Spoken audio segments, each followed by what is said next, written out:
The Witch, or the Bewitch, as the poster says, because it has two V's, and I really want to know why it has two V's instead of a W. Was it just this amazing issue, or there was something else up? I need to know. That bothers me.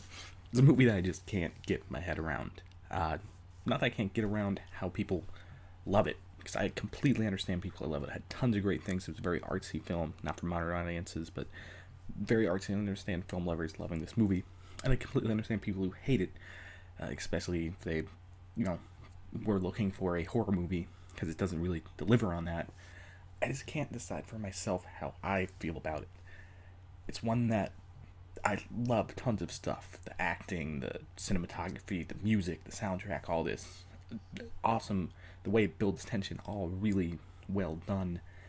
But somehow I ultimately came out not liking it. And the reasons for that I'll get into. But I just don't understand how something with so much good in it for most of the movie still made me not enjoy it, yet I can still appreciate it, and I wouldn't necessarily say it's a bad movie, just one that's not necessarily for me.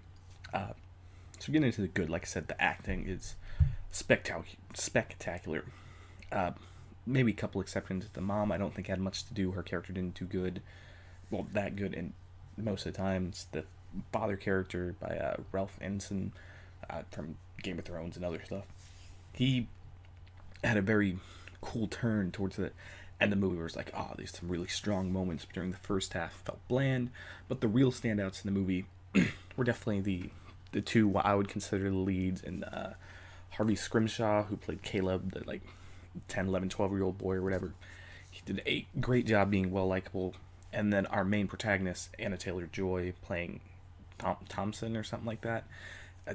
It's a girl name apparently back in the day. I don't know, but she just did a stellar job and completely stole the show. And she's got a bright future, along with the director himself, Robert Eggers, I believe is his name. Great job because it was shot so beautifully too. There's tons of just weird experimental shots that are used that do great, and all help build tension. And the music especially helps build tension because that soundtrack that gets you going. But the problem is that it keeps winding up all this tension the whole time. It just doesn't pay off. Much like last year's Babadook, kind of just leads to nowhere.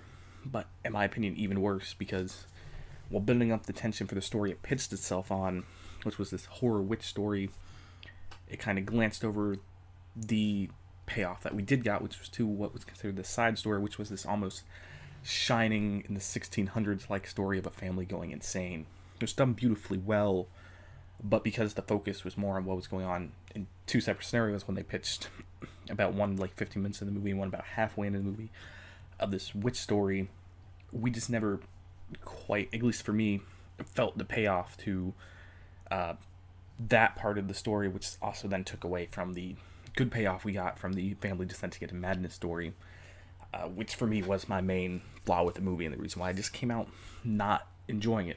It's definitely also a very artsy movie, like I said before. It's probably not for people going in for a horror movie, and I think in a horror movie, since it failed itself, it could have been a really good psychological thriller, but just didn't focus enough on it.